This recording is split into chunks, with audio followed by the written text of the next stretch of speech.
Okay, so welcome everyone. My name is Sarah. I'm from Study Adelaide. I'm joined today by Eleanor from Time Makers Consulting, who is a resident guru on all things employment. No pressure. So hopefully many of you have come to see today's session through the Job Shop portal, or because you're also just looking for casual part-time work while you study. So today we'll really focus on resume writing with little or no experience. Oh, thank you so much, Sarah. And thank you for all of you for being here today. I'm very excited about today's session. I am super excited about Job Shop. But before we start anything else, we must do an acknowledgement of country, which Sarah will do for us. Awesome. Thank you, Eleanor. We would like to acknowledge that the land on which this webinar is being recorded today is the traditional lands of the Kaurna people, and that we respect their spiritual relationship with their country. We also acknowledge the Kaurna people as the custodians of the Adelaide region, and that their cultural and heritage beliefs are still as important to the living Kaurna people today. For those that are new to Adelaide, this is quite a common thing you will find at many events and activities that you do as a student: an acknowledgement of country or a welcome to country. So if this is your first time, we acknowledge the Kaurna people here in South Australia, in Adelaide. Over to you, Eleanor. Thank you, Sarah. All right. So we are joined here today. It's a lovely Sarah, whom has sent you, newsletters and information about all the events that Study Adelaide has done and does for you, international students and graduates who are here in South Australia or overseas coming into South Australia. And my name is Eleanor Muller. I am, a migrant just like you, but I have just been here in Adelaide longer than you. So sometimes, I meet with different students and different graduates, and they say, oh, you've done so well for yourself, blah, blah, blah, blah. But I always say the same. It's really not about me at all. It's just that I've been here longer and I was able to build a career here. And the same way that I've done that, I have all the confidence that all of you will be able to do the same if you are very diligent and if you, have the right things in place, such as your resume and a good cover letter. And you can present yourself with confidence, which is what we're talking about next week at the same time, actually. So would love to connect with you guys on LinkedIn. That's my LinkedIn handle, if you like. But also I am on WeChat. Would love to connect. If you don't use LinkedIn, WeChat would be the way to go, or waiting as we call it. All right, this time today, it sort of came about because of this amazing idea that Job Shop is, which is an initiative by Study Adelaide. And if you didn't come through today because of Job Shop, I think it's really important that you know about this, because there's really an opportunity, as I was mentioning before, when we first started, lots of employers are quite desperate. And I don't use this as an exaggeration. I'm actually being quite truthful to say that, I went to a restaurant the other day and both the owners were working, and they were telling me that they were not working because they necessarily want to work on the weekend, but they were working on the weekend because they cannot get people to work on those days or times, or they just cannot get people, full stop. And then other people from another restaurant, but in the same town that I was visiting with the children and my husband, they were saying that they decided to close their shop on Sundays because they were not prepared to work 7 days a week, as in the owners. And I said, well, why that is? And they said, exactly because we cannot get people. So I think when Sarah and the crew at Study Adelaide put out this idea of having, a number of employers advertise the jobs that they were having difficulty filling up and finding people, lots of people, lots of managers and lots of companies just jumped at that opportunity because it's getting really, really difficult. And, I'm hearing things about people, particularly that work in roster or shift work. They're having to double their shifts, meaning you come in, say, for a 7-hour shift, and then they say, hey, can you stay another 3 hours, another 4 hours, another 7 hours? And you're like, so it's being hard to, I guess, make do with the people that we have in this state, and with the borders and everything that has happened over the last 2 years, that pool of people that are looking for work or looking for more work is pretty much zero right now. So it's quite hard to find people, which is great for you. It's certainly great, for Sarah and I, in the sense that, we feel that finally, or at last, people are giving an opportunity to really get started, and people are even talking. These employers are talking about, potentially hiring or offering employment even before you arrive in the country, which is absolutely amazing. And in the 15 years I've been here, I have never seen that ever, which doesn't mean it hasn't happened. It just means that I've never heard of that. And I try to hear everything that's going on. So Job Shop, if you're not there looking and applying, it's a great opportunity for you to look what's out there. I'm so pleased today to be able to teach you more about resume writing so that we can get your resume to what it should be. And then you can start applying straight away. All right. So today's plan, it's always good to have a plan. I always have a plan for my days. I always have a plan for my lectures. And I always have a plan for everything, really. So here's the plan for today. First, I'll share with you, I suspect you already know this, but the importance of a well-written resume. Why should you actually care? I mean, if you may say, Elena, if people are that desperate, who cares about my resume? Shouldn't they just, take anyone in? Yes and no. The truth is that people still, they prefer to have obviously the right person for the job rather than having any person at all. So sometimes, and I find this a lot with migrants and international students, people have the right skills, they can do the job, but the way they are presenting on paper, on their resume, is not quite right. So maybe they are omitting parts of their experience, they're including too much of what shouldn't be there.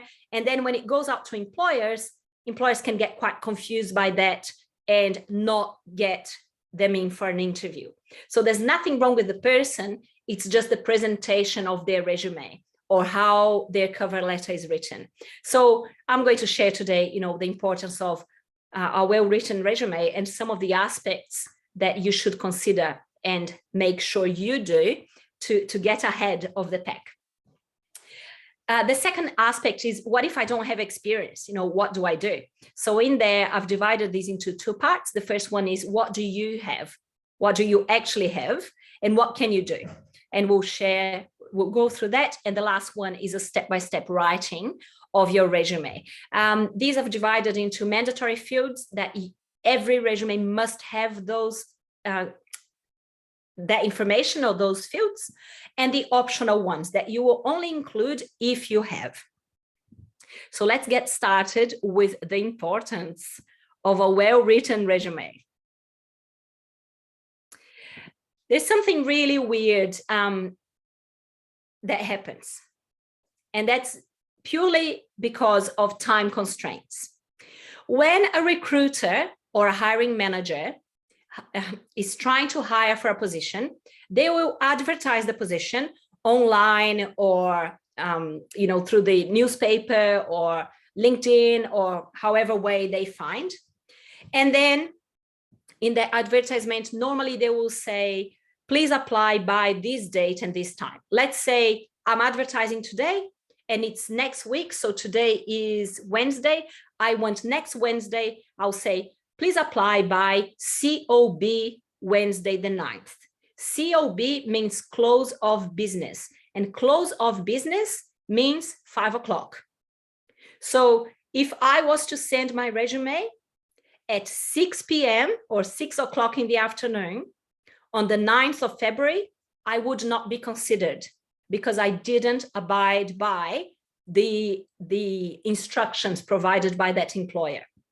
So anyway, so I advertise a position, I want someone, I explain everything, and it's next Wednesday, the 9th, close of business, 5 o'clock.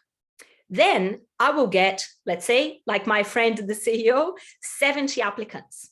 on that day, the following day, I come into work and I was like, great, I have 70 applicants. I'm going to go through all of their resumes and cover letters. I'm not going to spend more than 7 seconds in each of those applications, because the first round that I'll go through everyone, I just want to make all my applicants into 2 piles. Yes, well, should I say, maybe I'll interview these people, and no, these people are not suitable. And the no's, I'll straight away send a message saying, thank you so much for your application. At this stage, we are not progressing. Thank you for your interest. And the maybes, I will then spend more time in going through to see which of those I'll interview. Unfortunately, in this story I shared with you, my colleague only had 1 person in the maybe pile or the yes pile, whereas the 69, for a variety of different reasons, were not suitable. So I'm not quite sure what he will do, but I'll catch up with him next week. And maybe if you come along next week, I can give you a second installment of this exciting story of the problem of not having staff. So it's very important that the first impression that someone has by getting your resume, it's a very strong first impression. Because as they say, you have 1 chance to create a strong first impression. It's just 1 chance. You can't fix it later. They make their mind and that's it. And because that piece of paper is actually representing you and your skills and your abilities, it's so important that it's done right. Just as an exercise, don't worry about the content, because this is not about the content. But if you were considering, let's say you have received these 2 resumes and you have the one to the left, that's, this one, career details, whatever, very full, very packed, and you have this other one. Which of them would you choose and why? Who would, maybe you can use the chat and go, I don't know, let's call this career, and let's call this one A and this one B. That's easier. What do you guys think? Thinking about first impression, which of those 2 would you, I guess, spend more time on? Well, the chat is blowing up and everybody is saying B. Fantastic. You see, that's amazing. Because the thing is, I'm assuming that none of you have got, specific Australian HR training or recruitment, masters or certificates or any of that. It's common sense. As humans, we look at 2 pieces of information or two documents, and we can straight away see which one makes us feel better. Because I don't know about you, but this one here, that's really, really full. I look at that and I feel like, oh my gosh, I think I need a glass of wine before I get to read that, because that is a lot. And Sarah, can we cut that part out of the video about the glass of wine? Just in case my parents watch it. I was going to say, I would feel overwhelmed looking at a document like that. I might be like, I don't know where to start. I don't know where the detail is that I want. I know. It's awful. It's just too intense. It's too much for a page. Whereas the other one, it's neat, it's tidy. I feel much more comfortable. If I want to know about career history, I can go there straight away. If I want to see education, I can go there straight away. It's not just a blurb of all the words in the dictionary in 1 page, which is what that one feels like. So I want to share with you 7 hints of what not to do. And this is based on, real experience going through thousands in the last 7 years, well, probably longer, in the last 12 years, thousands of resumes, and trying to advise management on who to get in for an interview. Because the truth is, look, when I started my career here in Australia, I was a teacher and I couldn't recognize my degree for a while. It took me about a year and a half or longer. And in the meantime, I couldn't just sit at home and wait, for the teachers' boards to get my papers and assess them and what have you. So I just wanted any job of any sort. But the problem was that all my experience and all my training and everything was related to teaching. And worse than that, I specialized in teaching English for children under 3. And you won't believe this, but here, when they're born, they can already speak English. So no one needed my skills, which made me quite upset, because in Brazil, where I come from, that was a very marketable skill. You know, lots of schools needed that, but not here. So I thought, what am I going to do? And so I started, you know, sort of from the bottom. I found one company in the same street as I lived that needed someone. I observed them for a number of months. The day they advertised a 6-week project, like very small, bad paid, doesn't matter. I'm like, I'm going to do my best. So I prepared my resume, I prepared my cover letter, sent it to them. It took me 6 hours to put everything together and sent it to someone to check for me, and came back. And then they wrote me and they said, oh, sorry, that position's filled. And I thought, oh, I just wasted a day of my life. But they said, we have another one that's available. Do you want to apply for that? And that one, instead of being 6 weeks long, it was 12 months long, so much better. So I applied for that and I got it. Later, I found that the only reason why I got it is because no one wanted it. And it was a maternity leave contract where the person was actually going to have the baby in 2 weeks' time, and they needed someone to do the work in the meantime. So very basic administrative role, very sort of starting, you know. But because I started on that, what happens in companies is this: the manager or the general manager or the CEO, they have no time to go through all the applications.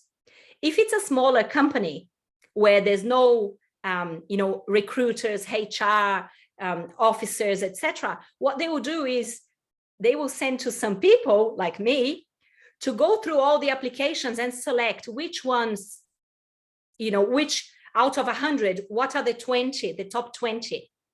So I got trained like that. They're like, Elena, just go through, look at the requirements, look at the dates, look how it looks, see who can do the job, and give us 20. And then the manager only needs to go through 20 or 30 or 15, but they don't need to go through 100 or 200. Obviously, nowadays there's software to do that, and lots of companies are using that. But the smaller companies, most of them are still, you know, checking every application. That's why the 7-second rule is there, because a human will spend that time going through. So I learned lots of what not to do. And even sometimes I would put someone on that pile, and then the manager would call me and say, look, Elena, this person is totally wrong. Look at this mistake they've made. And I was like, I didn't know that was a mistake. So I learned a lot in the beginning of my career doing that for different managers. And then I changed jobs a few times and then got promoted and what have you in the same company. But I kept doing that and getting faster at it. So when I started working with students, I could say straight away, like, okay, this shouldn't be there. This shouldn't be there. But also, I still have lots of connections in the HR industry who sort of helped me. I try to meet with HR professionals every month to ensure that what I'm saying is actually right and is actually current to what you need to know. And I'm in business now, so I meet with, you know, I have lots of connections in the business world, and these are people who are hiring and who are advertising. And these are like my friends and the people I hang out with, not because, you know, I wanted to go, oh, wow, you're so amazing. I don't care about that. The point here is, as I mentioned before, if I've got anywhere, it's because of the time of being here and because I've worked hard to get where I am. I have all confidence that you guys will go even further than me, like even further, like by a mile, like much, much further than me. So I have no doubt about that. As long as you do, you know, everything that you can to get your documentation right, to work really hard, to make, you know, connections with people, etc. And that will happen over time. It's not overnight, but it will happen. So anyway, 7 things that you should never do that I've seen a lot of. First one, don't include any of these items. Your marital status, meaning if you're married, if you're single, if you have children, if you're engaged, that is not relevant. There is a rule in the Australian workplace and legislation, actually it's a law that's called equal employment opportunity. And this means the best person for the job gets the job. It doesn't matter how old they are, which race they are, what language they speak, where they come from, what their health is like, if they're married or not, or if they have 18 children. That should not be at all considered. So there's no expectation that any of that information will get included in your resume. And I've seen lots of people including information like that in their resume. So if you have any of that information included, please delete it, as it's not required at all for you to include that. The second hint is don't include a photo, and don't include a salary range as well. So with salary range, that's something that is, or salary expectation, that's something that you will be asked at an interview, or the company will advertise that, will put that under the advertisement. And more companies are doing that. So there's no guessing anymore. Sarah? Yeah, one of the students has just asked, do they include their gender on their resume? Okay, so in my case, you can only see my name and surname, but I actually have 3 surnames. And in the beginning, I would include my full name. And it made people really confused. They didn't know which one was my first name, which one was my last name, which one was my middle name. None, they're all surnames. And they didn't know my gender, and it was really confusing. So what I've done was I dropped 2 of my surnames just for my resume and cover letter. I just use one name and one surname. And in the beginning, I would also include like Ms. or Mrs. or Mr. or whatever, because that helps the person to know the gender. So I guess it was a soft approach rather than going, female. I was just going Ms. So they knew straight away. It's up to you. Sarah, what do you think about that? I think in this day and age, you could potentially use your pronouns as well in brackets. That's a great idea. Your gender. So that the pronouns being like for me, I would go with she/her are my pronouns of how I define myself. Also, Eleanor, I'm just going to put you on the spot here. Are you happy for us to circulate these slides to the students after today's session? Oh, 100%. Absolutely. I'll send them to you via PDF, and then we will, everyone will get a copy. Not a problem at all. Okay. The next one is don't write any negative comments. I've seen this before. It's not very common, but I have seen it. So people would say, job X, reason for leaving, the job was very busy and I couldn't meet my targets, or I didn't agree with the new vision. So anything that's negative, even though it's true, it may be true, that's fine. Do not include it in your resume, because the person who's reading it may go, oh, they complain about stuff, or whatever. So don't include anything negative. Number 5 is don't include your signature. I've seen quite a bit of this. People are trying to be true and correct, which is beautiful, and I commend that. But the assumption or the belief is that if you are submitting your resume and cover letter, the employer is reading all of that as being true and correct. So you don't need to add a declaration there and sign. And the last 2 is please no mistakes. Check spelling and grammar. And these I get with, local applicants as well. There's a typo, there's something that's misspelled, etc. We use the second bullet point there is showing the American version and the Australian version, which is the British version of spelling. So S, not Z.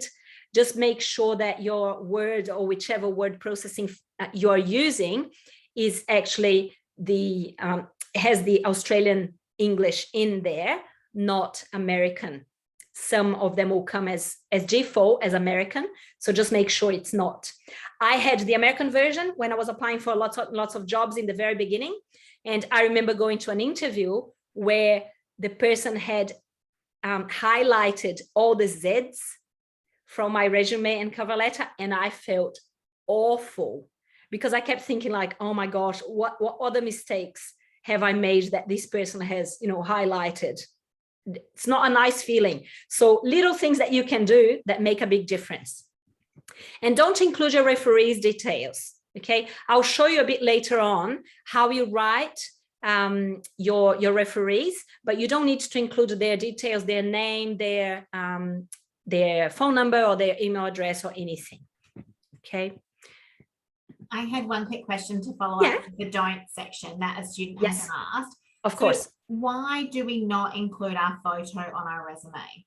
Okay, so again, with the photo, it goes back to any discrimination and the equal employment opportunity legislation as well. So it's very hard when, okay, normally, and everyone has got this, people have internal biases, meaning for some reason, whatever they went through their lives, they will look at a person and they'll go, oh, that person looks competent. Oh, that person looks not. That person looks like my former boyfriend, whatever. People think different things the moment they see anyone's face. Because the resume is supposed to be something that helps the employer to hire the best person for the job, what you look like should not be a consideration of that. And if yours is the only picture, let's say so no one will include a picture, okay? So let's say I'm going through 200 applicants and no one has a picture. So I'm going, okay, can this person do the job? They have this skill, they have this skill, they have done this in the past, blah, blah, blah. And then suddenly there's a picture in the middle. It can actually be quite, it makes it very different to the other resumes. And immediately you will create an assumption about that person that's not just based on skills and experience. And that's why, unless the employer says must include a picture, which I've never seen anyone do here anyway, I would not include it at all. I don't recommend doing that at all. What's your opinion about that, Sarah? My go-to comment about a photo on a resume is that you only need a photo if you're going for a modeling job. Because then they obviously need to know that your appearance is going to match their brand and the image they're trying to present. But for any other job, your appearance does not impact your ability to deliver on your job. Good point, Sarah. And do we have any modeling agencies in Job Shop? Not currently. Okay, then there's no need to include a photo. Cool. Let's start the part about what do you do if you have no experience or if you don't have much experience. Okay, I think we need to focus on what you do have. And all of you have completed a degree or are in the process of completing a degree. Some of you, I'm sure, have got, multiple degrees and have done a bachelor's and now doing a master's. Maybe you have more than a master's. In your education process, education history, I am sure that you have completed a number of university projects. And those projects, they would have been as part of a group, by yourself, maybe with industry as well, maybe with a professor. There's different ways, maybe it's research-based, I don't know.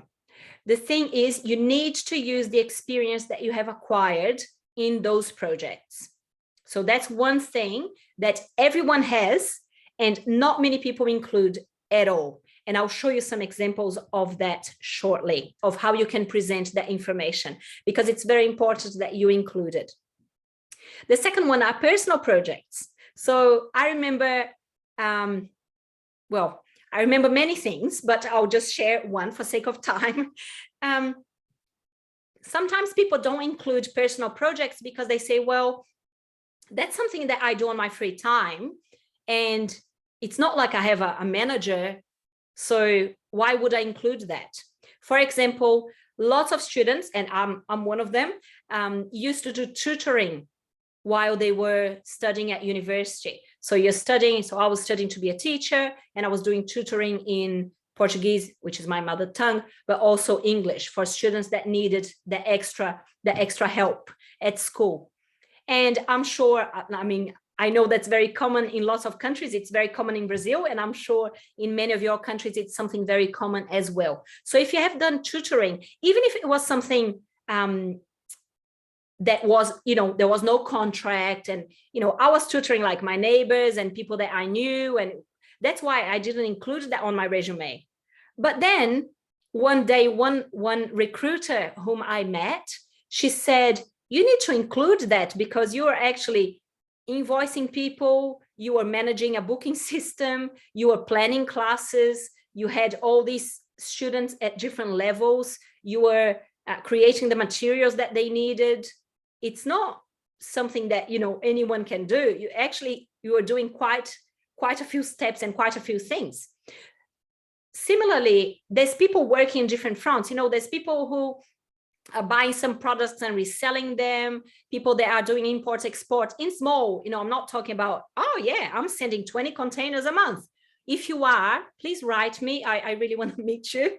But most people, you know, it's small trade and some commerce and things like that. You need to include that as well on your resume. So, and some people, like I know some people in IT, for instance, that they're programmers, they love doing that. So in their free time, they're creating applications or they're creating websites. And it's not for any reason apart from the fact that they want to get better at that. So they're using their time to practice. Those personal projects must be included, because that shows your commitment to your craft, but also it shows the experience that you have.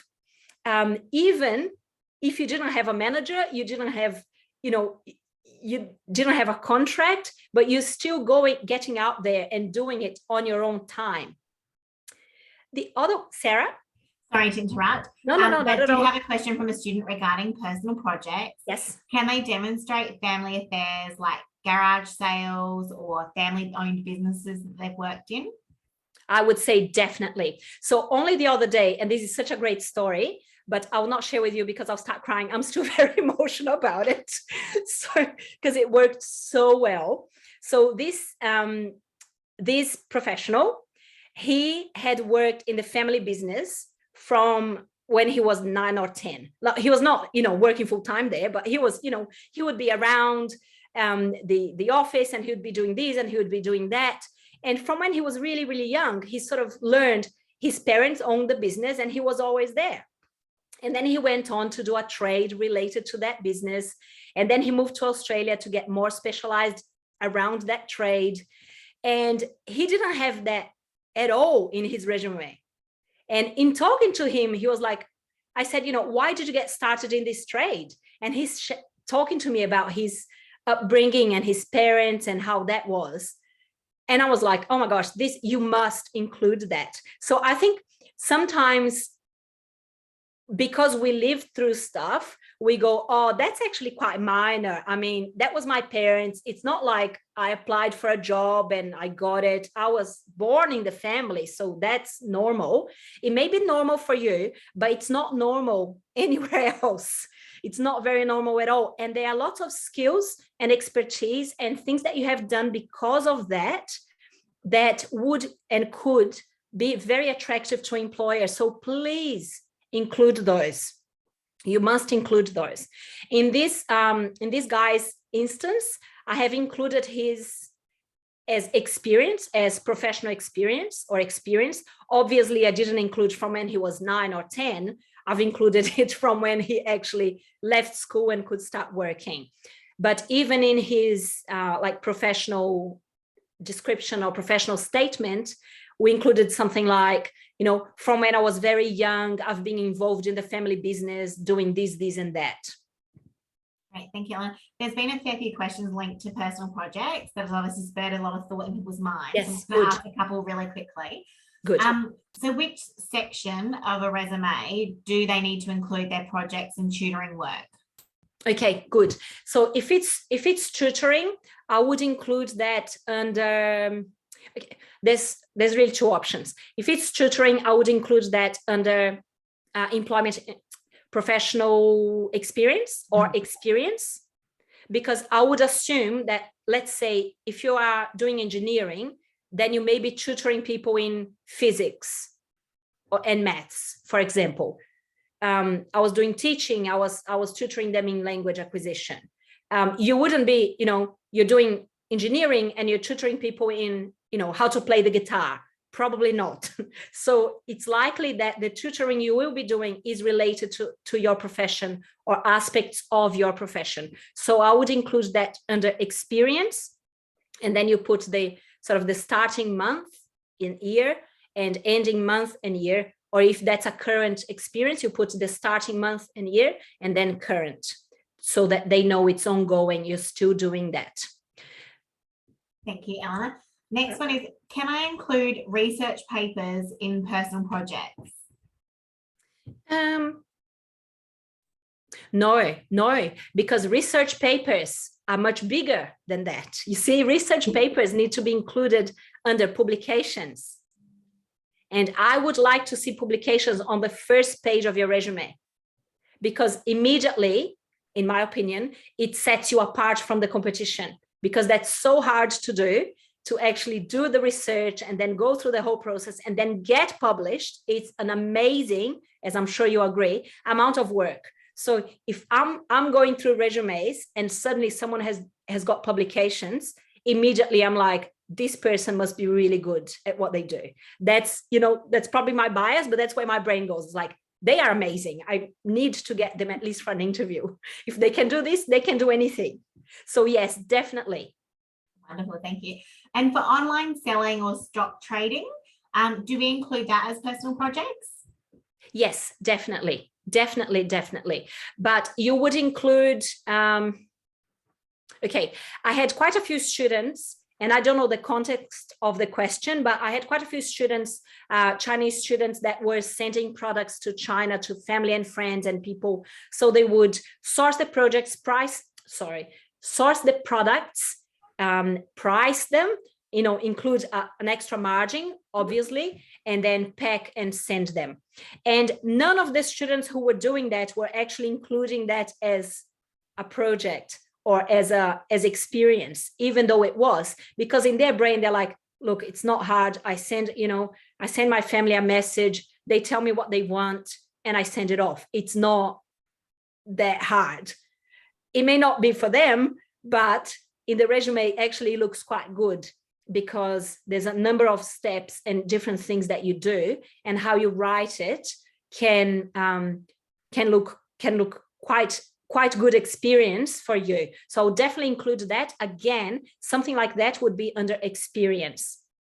Yeah, thank you, Ellen. With share trading, I would like to see, if you can include, you may include share trading particularly under maybe hobbies, but I would like to see percentages. So I would say something like, I've been share trading in whatever area for X number of months or years, with a success rate of X%. So be very, because I could be doing share trading, I don't, but I could be. Oh my gosh, I think I've frozen, Sarah. Yeah, I can hear you still. Oh, good. I've just frozen on my own screen. That's okay. Yeah, so I would like to see percentages and how good someone is. Awesome. Well, I know you know the answer to this question, and I'm going to ask this one, and then we can keep moving along if you like. But I thought it'd be a good chance to get a vibe from the participants today, firstly. So how many pages do our participants today think your resume should be? So if you want to type in the chat, how many pages you think your resume should be in Australia? And then Eleanor will share with you the answer. Getting a mix of 1s and 2s. I'm so glad no one is saying like 8 or 10. Yeah. Fantastic. But it's great to see that there's a bit of a mix there of people not quite sure, I guess, exactly if it's 1, is it 2, what's the definition of how long your resume should be in Australia? Yeah. So, Eleanor, what do you think? Well, I would say that it's expected. And Sarah, just checking, because now my screen is totally black. Can you see me? And you can I can see you frozen. Oh no. But you can hear me stop okay? sharing for a minute. Stop sharing your screen, and maybe that will help. I'm so sorry, guys. That's okay. Not good. What about now? Your screen is black now. Oh no. What's going on? That's awful. Sorry, guys. I don't know. Turn your camera off and on. How weird.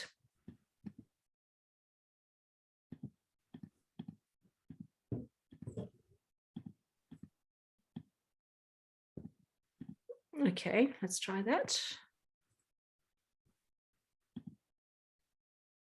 You're back. Oh, I'm so relieved. Woo! I'm so relieved. You've got it back, Excellent. guys. Oh, that was a relief. Alive. Okay. So resume. How many pages should your resume be? I would say between 2 and 3. But if you're going, okay, I have got a lot of experience because I'm much older than you. So I've been working for 20 years now, and my resume is 3 pages long. So I would expect your resume to be 2 pages long or 1 page long. 2 would be better because you don't want everything crammed in like I've shown on that screen before. You want things to be more spaced out. However, you don't want to have 1 page spaced out and then the second page you have like 3 lines and it ends. That looks bad. So it's better to have, if you're going to have 2 pages, it's 2 full pages, or, you know, pretty much full pages, at least half of the second one done. Otherwise, try to cram it into 1 page. But I would not expect more than 2 pages from you for sure. Not at all. Absolutely. And I did see a lot of people suggesting 1 page. So 1 page is common in some countries, that you just do every resume is just 1 page. Doesn't matter if you've got a 30-year career or a 5 minutes career. But in Australia, we would like to see more information and for it to be spread out a little bit differently. So it is 2 to 3 pages. Again, if you were 30 years into your career, you're likely to have a 3-page resume. But if you're only early in your career, it could be up to 2 pages. Exactly. Very good. Another thing that sometimes students and graduates do not include is any internships you have done. So maybe you've done, it's very likely that you have done internships as part of your degree. You must include those, and I'll show you how to do that. And the last one is volunteering. I know that lots of you would have done volunteering work in different fields and in different areas. You must include that. All of these examples, most of you would have, and I would imagine that maybe you're including internships, but you're not including any of the other ones. So it's very important already when you start including those, your resume will easily go to 2 pages, I'm sure, to include all of that. So I'll show you some examples of how to include. Okay, so for example, a project, let's say in this example here, and this obviously has been shared with approval from the student who wrote it. I've changed a few bits and pieces and names and dates, etc., not to show who they are, but they are aware that you know, they'll be famous because their stuff is now in this presentation. But in here, you can see clearly where was the project, what was the objective. This is obviously an IT student, so what the tools used were, what the duties, and in there he clearly explains, you know, it was a group, what was his role, what was he actually doing, and the result. I really like this this formatting. It's easy to read, and this student specifically, he didn't have any relevant experience, as in paid experience related to his degree. He was actually working, I think, in a pizza shop, like a fast food shop throughout his master's, and then he started looking for jobs in the field, in the IT field. But what he did was he kept the first page of his resume with, you know, his contact details, his education, etc., his skills, and then the second page, all of it were projects that he had done. And because of those projects, and he could evidence the skills that he was claiming on the first page, they could see the evidence on the second page. And this is one example of one of the projects he had. He started getting interviews. And so when I saw that, I was like, this is really clever. The way he's done it is really clever. And I must tell more students to include their university projects because not many are. So if you haven't, follow this framework if you want, with objective, tools, duties, and result, or you can follow the STAR structure, which is also a structure used in interview, answering interview questions, which is you describe the situation first, then the task that you did by yourself, then, the task that you had to do, the action that you actually did, there's a difference there, and what the result was. So I would say use this framework, either the STAR structure or this framework that the student has used, depending on, which field you're from and what works best for the projects that you have done. This is now the way to show an internship that you have completed.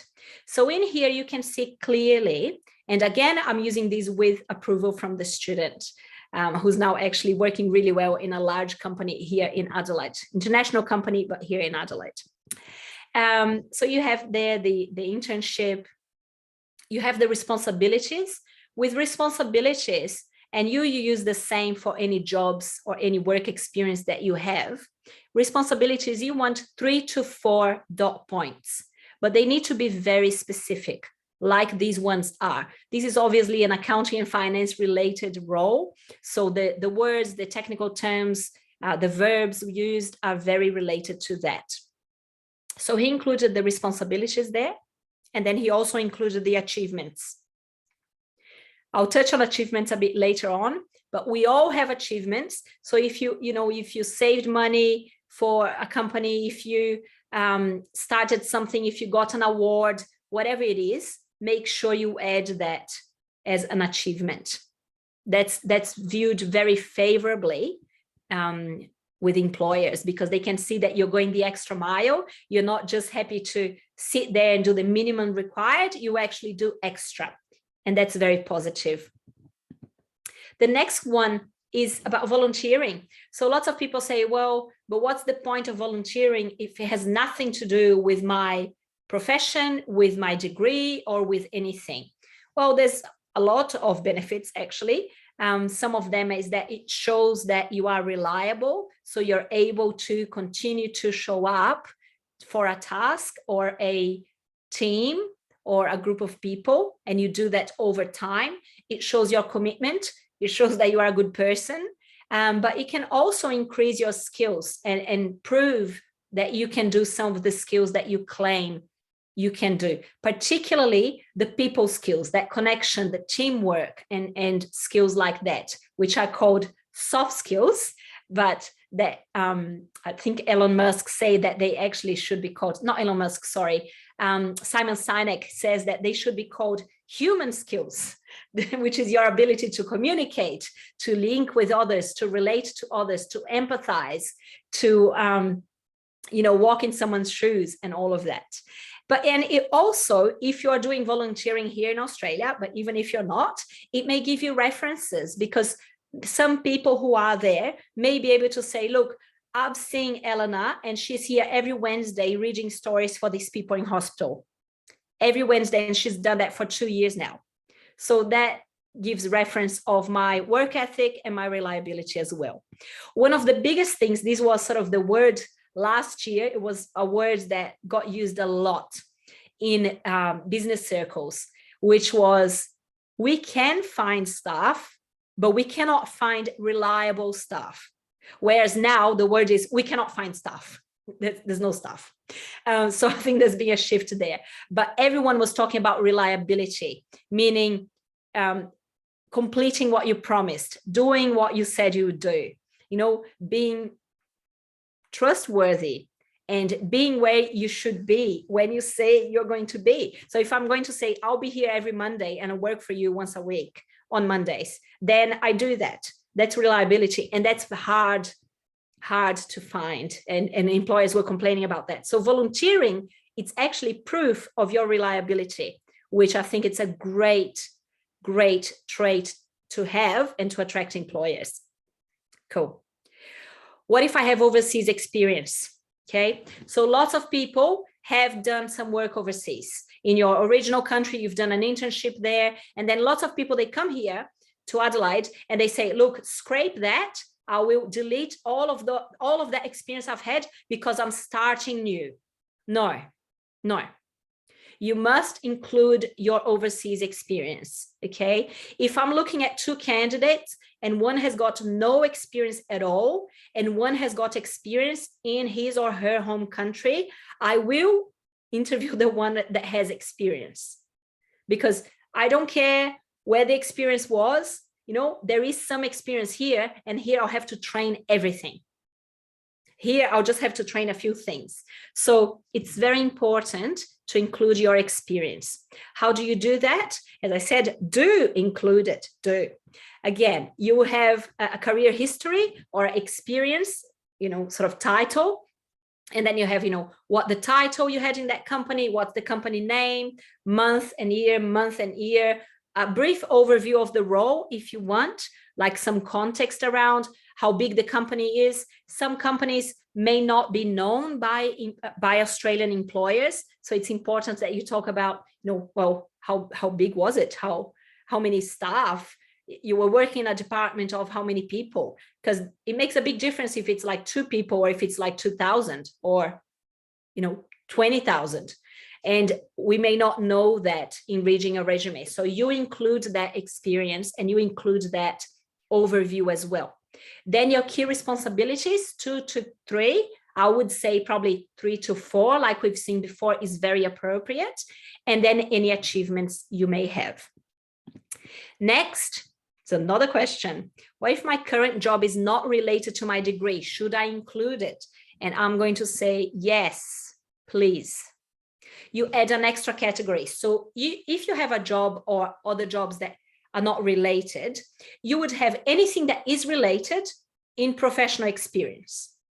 And then anything that's not related, but it's still work that you have done, you put in employment history. And if you go, well, what about my personal projects that are actually related to my degree? Those go in professional experience as well. Okay, so employment history means I've worked, I've made some money. It's not related to my skills or my degree, but I've done it because I had to work, I had to survive. It's what was available. I did that. Great, employment history. Anything that's related to your degree, professional experience. All right. Then we have another question. What if I don't have experience? Great question. But having covered all of those different aspects that you may have, but you didn't think that was experience that you could include, I would be very confident to say all of you have some experience that you can now include in your resume. But if you go, no, I don't, or I want more experience, etc., I'll give you 4 hints of what to do. First, to gain experience, as I touched on before, work on a personal project. So think about something that you can do to apply your skills. And then do that, you know, create a framework, maybe write like a page of what you're trying to achieve, and then get it done. Start working on it. And then as you start working on it, you already add that to your resume to talk about it. Maybe you create a name for your project, you create, you know, methodology, similar to what you would do in a project at university. You would have an objective, you'd have a problem to solve, you'd have a methodology, you've had a time frame, you had all of that. Create one for yourself, for something that you're interested in, and start working on it. Include it in your resume. The other way is volunteering, as I covered. If you are here in Adelaide, then if you're already here, but even if you are not, but you are coming, it would be a good idea to have a look at Volunteering SA. They have lots and lots and lots of volunteering opportunities, and in different companies, different ways, different hours, different everything. So I would have a look at that, because that could be a good opportunity for you as well to gain some experience, particularly in those human skills that we were talking about. Another one is Forage. I love the guys at Forage. They have a beautiful heart for graduates, and particularly for linking or for helping students and graduates gain real life skills related to their degrees. So you go in there to their website, and there are like big companies posting tasks that are real life and that they would expect their staff to do, that you can actually sort of, you know, have a go and do those tasks, and then they will actually give you a certificate at the end. You can include that as an internship on your resume as well. They'll give you a beautiful certificate for that. And some of these tasks, they may take 8 hours. Some of them, they take 40. It all depends on what you're interested in and which skills you want to develop and which experience you want to develop. And the last one is once you're here again in Adelaide, that you can actually search on Seek specifically for no experience and a location, and it will bring up all the jobs that people are looking for that they don't require any experience at all. I'm very confident that with what we share today, you will have now experience to add. However, if you're still not too sure, whatever, you can always search for that and see what comes up. This brings us to the third part of today's session, which I'm going to zoom through because I've covered most of the content already, and I want to give you the opportunity to ask a few questions as you may have at the end. So with the resume writing, don't forget, we have a beautiful template on the Study Adelaide toolkit on the website. I've created, I've been using that template for a while now. It's beautiful, it's neat, and it may work really well for graduates in particular. So I would recommend, if you don't have a resume that you're working off, you can use that template. If you don't like that template or you don't want to use it or whatever, that's your choice, absolutely. Seek.com.au has got 3 templates for you to choose from. And they're all appropriate and they all look pretty good as well. So I'm happy for you to use those also. I will not be upset with you if you do. They look great. So there are some mandatory and some optional sections on your resume. I'm going to show you the mandatory one or ones, and then we're going to whiz by the optional. But as I mentioned, you will have this presentation so that you can go through calmly. And also it's being recorded. So if you want to, see my beautiful face, apart from the fact that it froze and you couldn't see me, you can watch it again as you work through your resume. The first part that's really important are your contact details. So as you can see here on the side, and I've invented a name. This is actually Nina, is my niece's name. She's 2. So I created a little, in honor of her, I created this contact for her. So here you have first name, last name only. As I mentioned, I have 4 names. I've selected 2 and that's it. It's easier for people, so be it. When I got a contract and they asked me to bring my documents, then it's my full name and everything. That's fine. But this is the shorter version of it. So here you have first name, last name, suburb. So with current address, you do not need to include your whole address, street number, street name, blah, blah, blah. Don't. It's okay to just include suburb, state, and postcode. That's enough. Remembering that unless you live in Adelaide City, it's not, so in this example, I used Campbelltown. It's not Campbelltown, Adelaide, SA. Adelaide is only the central area of the city. All the other suburbs, they have different names. So your address is going to be whatever the suburb name is, and then South Australia, SA, and the postcode. Then here you have your mobile number or a mobile number. Mobile numbers here, they are 10 numbers long. You always want 4 numbers, space, 3 numbers, space, 3 numbers. Most people clump it together and it's just very confusing and it looks bad. So make sure you do that. Then you have your email address. An email address that's related to your name and that looks very professional. Not like Nina, I don't eat vegetables @gmail.com, or, Menina123456 @gmail.com. It needs to be professional and related to your name. That's really important, guys. And I see this all the time. Then you have a personal. Really quickly, Eleanor, if that's okay. Yeah. Go for it. Mobile phone number, because I do see it in multiple different formats that people write it depending on where you're from or how you think it should be. But it's really important to do those spaces where those spaces are, because if you imagine the person is about to call you to come for an interview, they've got to type that number into the phone. So 4 numbers, yeah, then 3 numbers and 3 numbers. How people work in Australia. It's how their brains work. So you want to make it as easy as possible for them to dial your number and call you in for an interview. Absolutely. Absolutely right.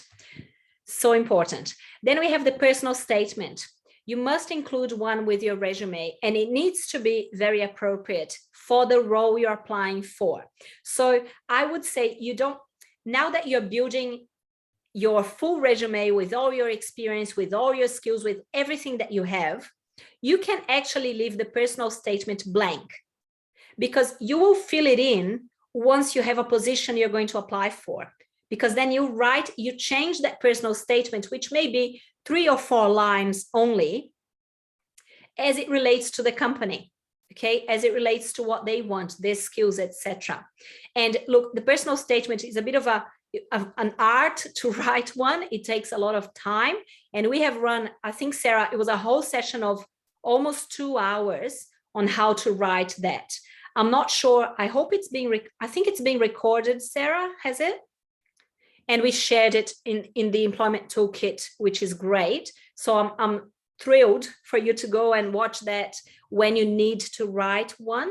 For now, it's just important that you know it's tailored to the company you're applying for. So you don't write a generic one. I've included here in my example one that's badly written. And so as you can see here, there are some, this part is really good, where the name, address, phone number, etc. is. But then the personal statement is not good, as you can see. February in lowercase is a problem. As you can see there, there's no relation between, I've been working as customer service assistant, great. I'm hoping to obtain an IT help desk position. How do those 2 things relate? So this one is one that was not well written, and I really encourage you to watch the session about personal statement, because it will help you write and tailor your own. Cool. Qualifications. You include all the qualifications as they relate to the role. I've met people that had, 3 masters. That can scare people, because that 3 is a lot of masters. I mean, good on you, but a lot. So in that case, I said, always include your bachelor, and then include the masters that most relates to the job you're applying for. Instead of including everything, and they may not be related at all to the job. So you don't include all of them. If the 3 masters are related to the job, great, include them all.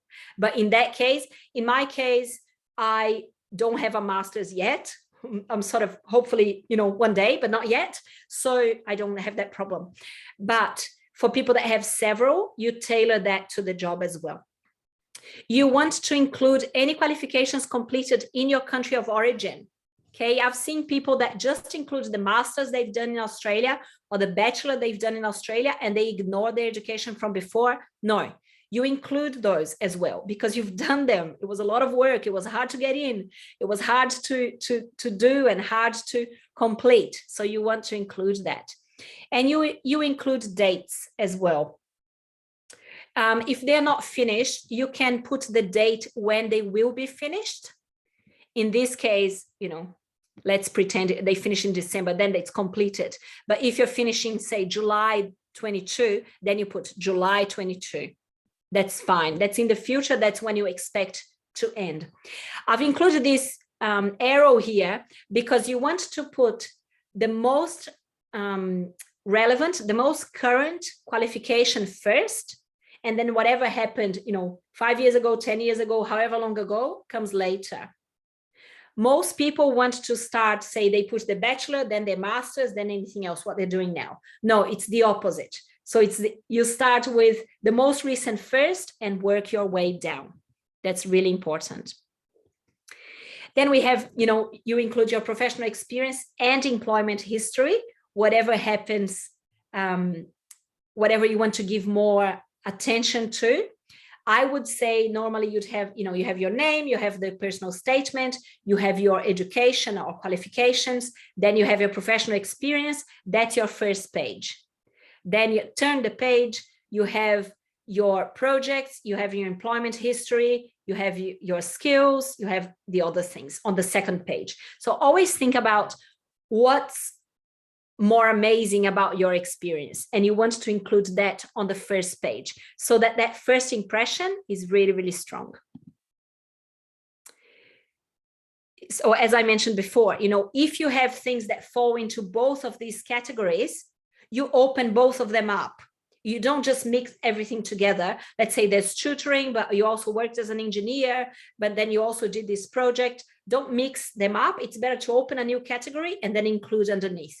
It just makes it neater and it doesn't confuse the people who's reading it, particularly because they'll be reading it really quickly to start with, and then later they can go back and see with more detail. This is an example of how to include responsibilities, and these will apply to both how you explain your professional experience and employment history. So you have the title that you had in the role, the company you worked for, and then the responsibilities. Again, it's very important that that's specific.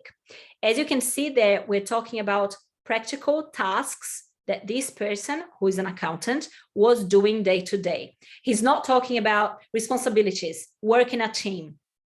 No. That's an expectation. That's not a task. You want to be including tasks. It's really important. So I think this is a really good example, and it takes time to write it down and make sure it's right, but it's time well invested. Then we have your skills. Okay, here it's very important that you list your technical and soft or human skills.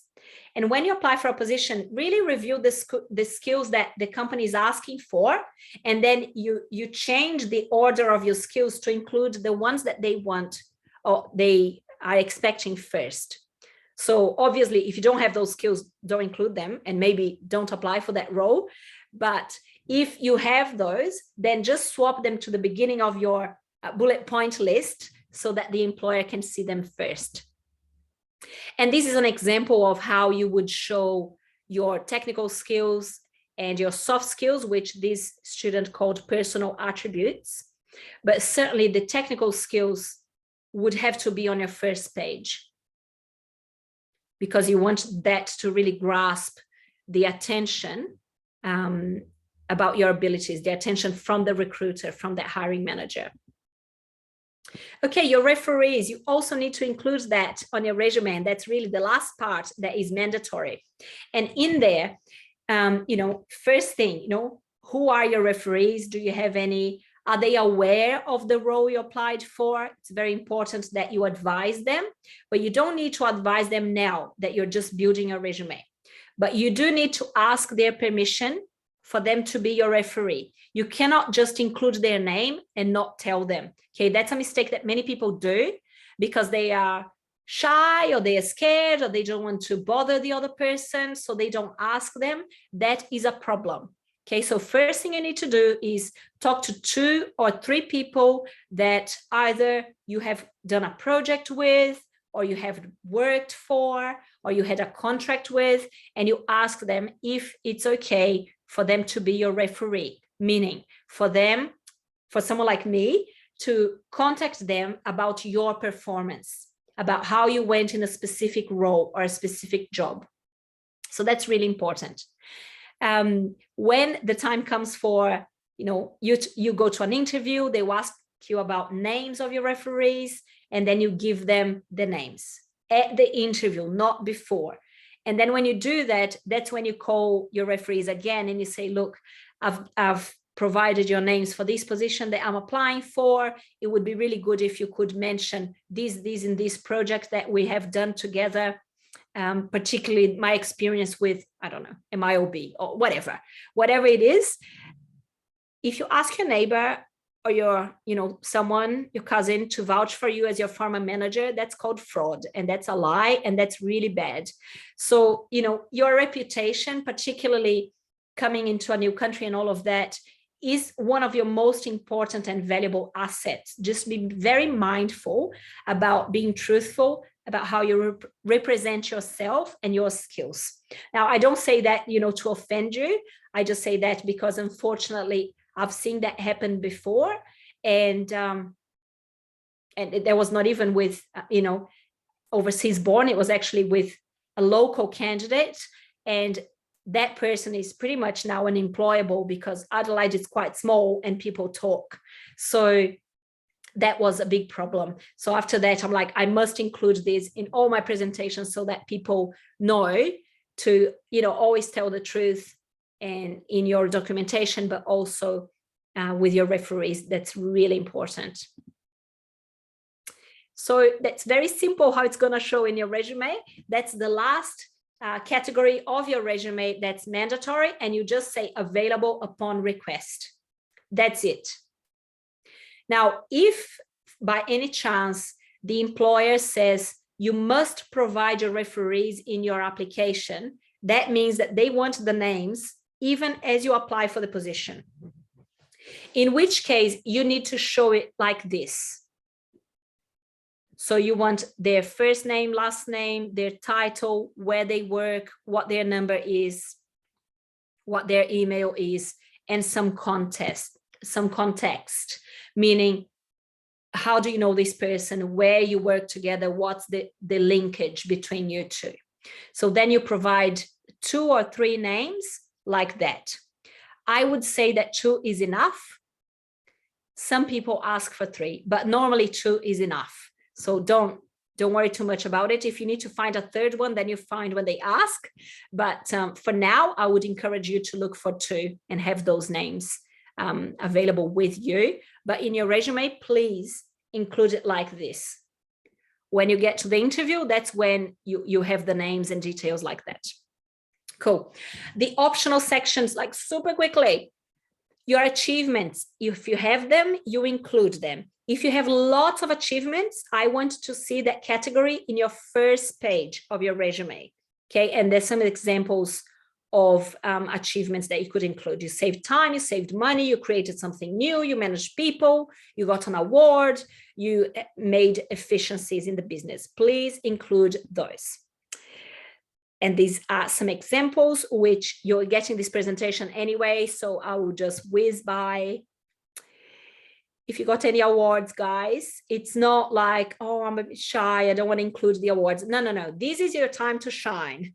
You must include those awards in, okay? Must. Options about how to present your projects. So you could present it like this, just with responsibilities and achievements, or you could present them in that framework that we saw: objective, tools, duties, and result. The other one is internship, same way. Depending on your experience and what you have done, you present it in one of those 2 formats that I have here. Volunteering, it would look like you would have that category, and then you'd show that as if it was a job. The title, the company, when, what the overview is, your key responsibilities, and any achievements you have had. Publications, please, if you have them, you must include them, and I would like to see them on your first page as well, because that's something really hard that you have done. Languages, include them, put them on your second page. Any training and licenses, so it's not a degree, but you are trained to do something, include that as well. Any licenses would be, driver's licenses or CPR or first aid, anything like that, you include with this information. What's the name, what's the title, what's the name of the provider, when did you do it, and who the organization is as well. Associations, if you're part of any professional associations, you must include that on your resume. It just shows your commitment to the area that you are, intending to work in. And interests and hobbies, that's very optional. I don't include that because, I'm a workaholic, and if I put hobbies, work, people probably wouldn't appreciate it. So I don't, but write those in dot points and think about the relevance to the job as well. And that's totally optional for you to include. And that brings us to the end of this presentation, which I had to, I'm almost breathless, Sarah, I spoke so fast. No, it's really useful. And, when you guys get the slides, you'll have a chance to recap on all that information as well and digest it all. But Eleanor, we do have a range of questions, which I actually think they're all fabulous questions. So thank you guys for submitting them. I think everyone's going to learn a lot from these questions. So I'm going to now pepper you with them. So for the personal project, how can we include our own small business, like an online store, as a personal project? Okay, so with that one, I worked with a student probably 18 months ago on that. So this is a student that he had half a page. That was his resume, his contact details, his personal statement, his education, and that was it. And when we started talking, he had done volunteering and he had a small business like Daigo, moving products around. And I helped him write that. So what I can do, instead of telling you how to do that, I can actually, include that at the end of this presentation as an example of how that got written up.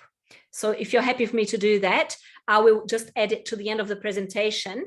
And then students that are working with trade and with a small shop, they can sort of be inspired by that, take some hints and tips and use that. I'm totally happy with that. And I'm sure the student will say yes, because he's done quite well from himself after. Thank you, Eleanor. I'm sure that will be really helpful. Sure. This question also relates back to talking about personal projects. So how about managing social media pages? How would you represent that? Okay, that's an easy one. Have a look at seek.com.au and look at job ads for social media management or social media coordinator or something like that. And then look at the words that get used on the responsibilities and tasks and see, it's probably that not all of them will relate to you and what you can do, but it could be that a few of them can. So you don't want to be creating new words and sentences. Just use what's already available and go, oh yeah, I've done this, I've done that. And then you use those sentences to represent what you're doing. Now, if you're doing that, like working for yourself, but you have these different clients, then I would put, maybe like social media management, that's the title, comma, sole trader, which means I'm working by myself and doing these tasks. So I would represent in this manner. Great, thank you, Eleanor. No problem. This student was, I was a vice president in my school student council. Awesome. Really I planned a lot of events like school fair, raised funds for causes, and assisted in feeding programs. Can I include this in my resume? And yes. If so, under what category? Well, I would really have two categories for you. One of them is going to be achievement, and I want that on your first page, and it will be like elected vice president of da da da da da da. And the other one is going to be under volunteering, where you will include what you have done in that role. I think that's amazing. That's really good. Very strong. Wonderful. Thanks, Eleanor. The student wants to confirm the order in which they should demonstrate their resume. So they're suggesting the order of their resume would be research project, employment history, academic background, personal projects as experience. Well, it all depends. So each one of you will look a little bit different. For everyone, you will start with your contact details and then your personal statement. That's for everyone. Then some people after that, they may have skills, or some people after that may have education. And then some people after that may have publications. And then after that, you'll probably have your professional experience.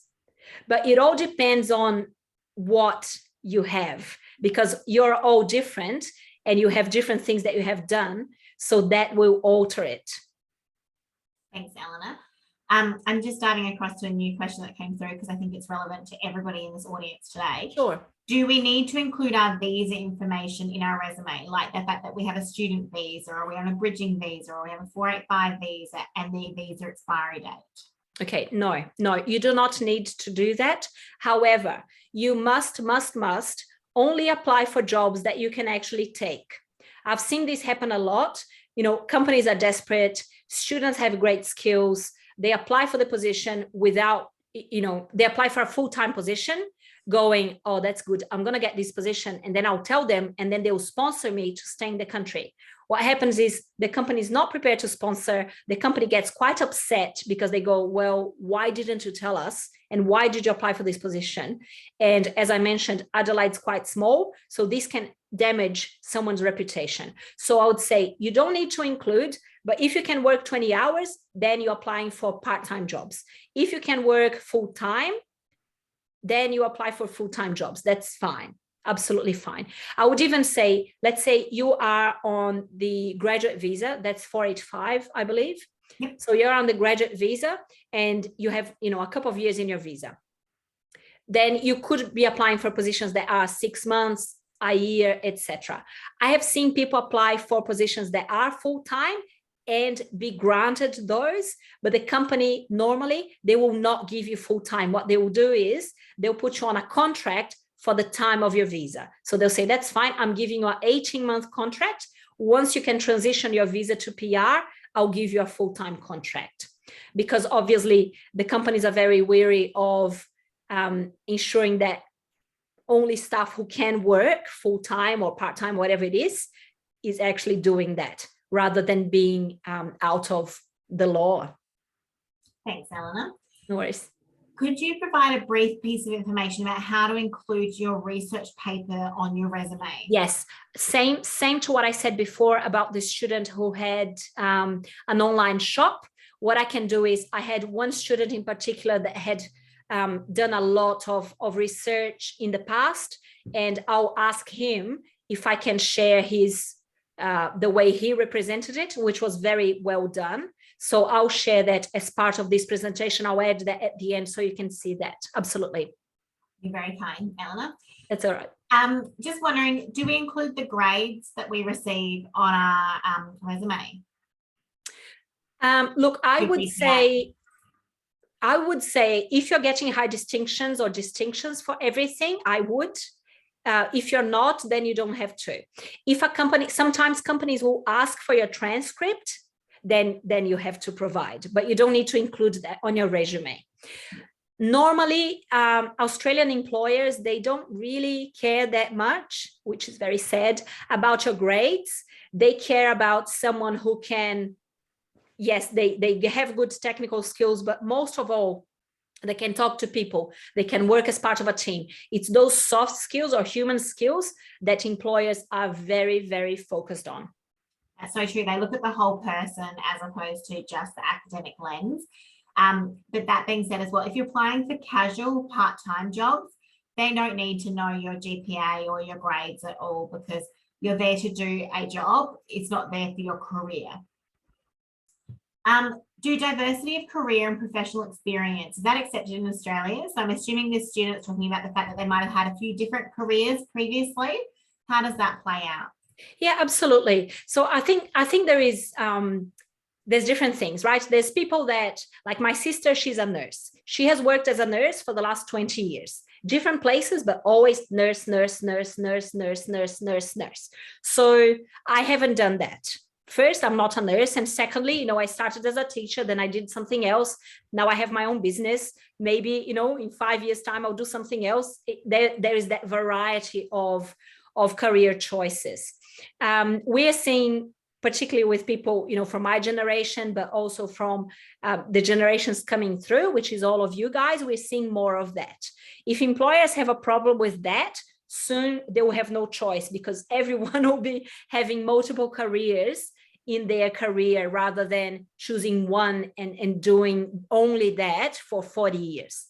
So I think in your case, it's all about how you knit them all together to say, hey, I'm the same person, and these are the skills that I have based on these different experiences that I have had in my life. So it's how you knit that together. For that, there is an amazing book that is called, Body of Work by Pam Slim. And she talks exactly about that. It's excellent. It's an excellent book, even about finding your skills and knowing what you're good at, and looking at your values and knowing what matters to you. It's outstanding. I would strongly recommend that book. And she talks about how you knit together the story of what you have done in your life to something that makes sense and that actually is very attractive to employers. I would strongly recommend for you. Wonderful. Thanks, Eleanor. That's all right. Is it okay to contain your birthday date in your email address? Look, I think that's not the end of the world. It's not awesome, but it's okay. It's fine. If I only have employment history but no professional experience, do I leave the professional experience blank? Well, I think the wonderful thing about this, template or model that I have presented you with is that if you don't have something, you don't include that category at all. You don't leave anything blank. You just don't have that. So you have employment history, and then you include everything underneath it. In your case, if you don't have specific experience related to your degree, then your first page is going to be contact details, personal statement, education, university projects. That's your first page. You turn the page, then you have employment history, referees. That's it for you. And it's going to look great. So you don't leave anything blank, you just ignore that category. Yeah. Do we include referees from overseas back home? Yes, you do. Because when you're new here, you don't have local referees yet. So you can only use what you have. I have included them in the past when, I didn't know anyone. I had been here for a short period of time. However, over time, you are able to get to know people here, start your career here, start volunteering here, and then get other referees as well. For my high school, which I learnt overseas, but then I've done my bachelor here in Australia, do I include my high school qualification from overseas on my resume? It depends. I would say if you've been to a really famous high school or a high school that was IB school or an international school, I would include that. In my case, I don't, for two reasons. One is that I finished high school a long time ago. And the second one is because it was not IB, it was not bilingual, it was not well known, so it doesn't really matter. But in your case, if that was the case, and even for that student that mentioned being VP and organizing events and stuff like that, in that case, I would include the high school, because then if people want, they can actually Google it and see how big it is and where it is and all of that. So it depends on what you're going to include that relates to it. Yeah, great, thank you. The student's wondering, how can I find referees if I have no work experience and I'm still studying? Okay, that's fine. So if you're still studying, I am sure that you have done university projects. In your projects, you have worked with different people. You have had professors and lecturers that have worked with you. I would be looking at getting one of them or two of them to be your referee about a specific project that you have done. Then you include the project in your resume, you comment, you talk about the skills you've achieved there, but you also have that person to say, yes, they have done that with me and I found this and that about their work ethic. Great, thank you. Can we include office colleagues as referees along with the manager? You could, as long as one, the manager is included, but secondly, that the manager and your colleagues, they are going to bring different perspectives to your reference. If they're going to say exactly the same thing, then it's sort of like, what's the point? Same company, same team, same everything. Sometimes it's good to get some variety if you can. So I would say, get your current manager and then get someone from a previous job, or get someone from volunteering work, or get someone from your university, just to get two perspectives talking about the same person. That's you. Great, thank you. This student has been a partner in a small startup company for 3.5 years overseas, yep. And now they're acting as an advisor for that company. Do you think that this will impact their chances of being shortlisted for a job? No, not at all. I think if anything, that will increase your chances of being shortlisted, because you can show that you are prepared to work really hard. I mean, we know that startups are very competitive and very hard to get up and running. And now, even as you transition into, another country and all of that, you have such value that the company is happy to keep you as in an advisory capacity. So I think that's already telling you a lot about your ability. So I would definitely include that. And if anything, I think that will make you a very competitive candidate. Fantastic, thank you. If there's a variety of work experience they've done overseas, would you suggest putting it as employment history rather than professional experience? Well, it all depends if the work experience is related to your degree or not. So normally that's the difference. If it's related to your degree, then it's professional experience. If it's not, then it's employment history. Great, thank you. This question is about how do they include more than 15 years of experience in 2 pages when during COVID times they might have had 4 or 5 jobs between 2020 and 2022? Okay, very good question. But if I can include, 22 years in 3 pages, you can do it too. What I would say is the following. When you say 4 jobs in 2 years, it's maybe there was an overlap of jobs. So one was sort of finishing, then the other started over here, then another one, something like this. You could include that as being, well, the thing is, you don't have to go into as much detail. So you could include just a summary of your jobs, and then you have the skills. What I will do is, Sarah, and I must remember everything that I'm promising, I will include a summary of jobs and how to represent that in a way that is not a lot of space. I've done that in the past, so I'll include a slide about that as well, so you can see how to represent that and then how you talk about your experience, if that's okay. And I think, my partner had an interview the other day, and they said to him, you've had a number of jobs in the last couple of years.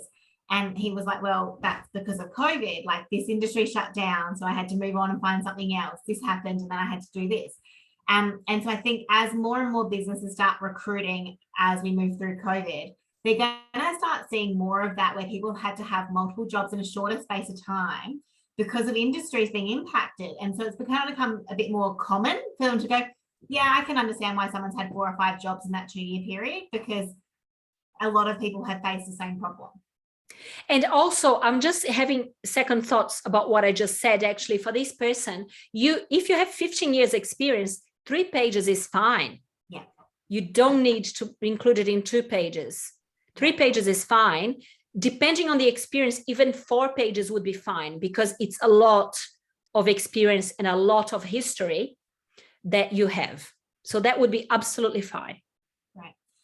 So if throughout their studies, they've taken courses or classes outside of their school, like music, but it's not related to their degree, should they include it? Yes, I would include that under hobbies or interests, because it just, remember how we talked about the whole person, not just one aspect? That just shows that you are a very rounded person. You're not just, committed to your academics, but you also have interests and you're doing something about it. That's very positive. Absolutely. It could also be a topic of conversation at an interview where the person's like, oh, you play that instrument? So do I. Like, yeah. Exactly. Small talk, it's a big You never know. Is it okay to include training from overseas that was attended a decade ago? Yes, as long as it's relevant to what you're applying for now. So I'll tell you a true story, okay? 20 years ago, I did training in, I don't think you know this, Sarah. I did training in classical opera singing. Did not know this one. This is new, guys. We've been working together for 3 years and Sarah didn't know that. So I did that. I don't include that on my resume because it's not relevant to any of the projects that I'm going for. However, if, say, I was applying for something related to the state opera or something like that, then I would include it because it's a direct link to the work that they do, even as it was 20 years ago. So it all depends on, it's not so much about time as it is about relevance. Great, thanks, Ellen. I've got 6 questions left, so I'm going to pump through them because I know we are over time. Where should experience from Forage be included on your resume? You would include that under internships. Thank you. If the student failed in their application process or did not get a chance to interview and they see that the job is still vacant after a while, is it appropriate for them to send their resume and apply for the same role again, even if they've revised it and updated their resume? No, no. If you were not shortlisted in the first time round and they said, thanks, but no thanks, we're not progressing with your application, let them go and look for another opportunity. Don't worry about it. Yeah, thank you. When applying for casual jobs, are there any different things regarding the resume or cover letter that we should take note of compared to applying for a full-time job? It's a tough one, isn't it? Look, it depends. I would say there are a few things that are not as important in a casual position than what it is in a full-time position. For example, the people that we're talking about are asking about publications. You know, that's not really that relevant to a casual position. However, I would still include it. The truth of the matter is you are the same person that is applying for a casual position or for a full-time position. So your resume still needs to represent you as a person. What needs to change, otherwise it will really confuse people, is your personal statement, which is your explanation about why you're actually interested in that role. That needs to change, otherwise it just gets really confusing for everyone. Great, thank you. 3 to go and then we're done. Okay. Do we need to include scholarships in our resume? I think a scholarship is a massive achievement, actually, and it needs to be included because they don't give a scholarship to someone who's a bad student, you know, has no responsibility, no commitment. They give a scholarship to the best. And if you got one, that needs to be there. Got it, flaunt it. Absolutely. Do we need to attach a covering letter with the resume or only the resume will be enough? You always need to include a cover letter, otherwise they will not even probably check your resume, which is sad, but it's true. It's expected that you will do that extra bit of writing a cover letter. Many people don't. Example, my friend from last week, most people didn't send a cover letter and he was not going to interview any of them. Is that the case? Same case with casual jobs? I don't know. Then it depends on the advertisement. So if in the ad they said, please include a cover letter, then you have to. If they don't ask for that, I guess that's okay. But I would still include, then if there was no cover letter required, I would make sure that my personal statement is more substantial, is bigger and more well written, specifically for that role. Absolutely. Right. So this person asked, what if I haven't been employed because of COVID for the past 1.5 years and now work part-time in retail? How does that look on my resume? Okay, that doesn't look bad. Look, lots of people had issues during COVID and, you know, people had to survive and do whatever was required. I think in that case, it's okay to put whatever the job it is that you had during that time. If it's retail, whatever it was, it's appropriate to include that and maybe reference in your cover letter saying, you know, as you can see from my resume, I have recently been working in retail due to COVID mostly. I would love to return to my profession of choice and what I know and love and look forward to an opportunity or something like this. So it's important to say something about it in your cover letter. Great, thank you. That's all the time we have for questions tonight, guys. I know there is a few extra questions that have just popped in that seem to relate to cover letters. I really recommend that you go to the Study Adelaide Employment Toolkit because there is video recordings and templates there regarding the cover letter that will help you to understand that in greater detail than what we can cover off in 2 minutes. Absolutely. So thank you very much, everyone, for joining us today. Thank you, Eleanor, again, for all of your wisdom and for answering every question I threw at you. And if you're still keen to hear some more from us, we are doing a session next week on Wednesday on how to present your best self to an employer, which is really, really important. So we hope to see you online again next week with us. Thank you, everyone. Thank you so much, guys.